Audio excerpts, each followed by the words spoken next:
This is Blessing Zulu reporting live from the United Nations General Assembly headquarters in New York. And this is my second day here. And today I will be focusing on reactions to what President Robert Mugabe said yesterday in his address to the United Nations.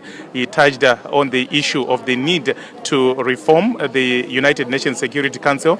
He also talked about the removal of targeted sanctions against Zimbabwe. And lastly, he also talked about the issue of gays and lesbians, saying that Zimbabwe must not be forced to accept this culture, which he says is foreign. And today, of course, we are also going to give you an update of a summit that is currently underway to deal with countering ISIL and terror and violent terrorism throughout the world.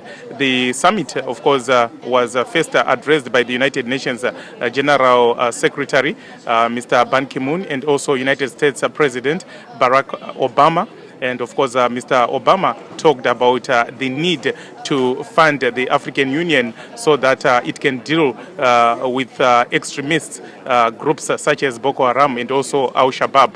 These are the major highlights for today.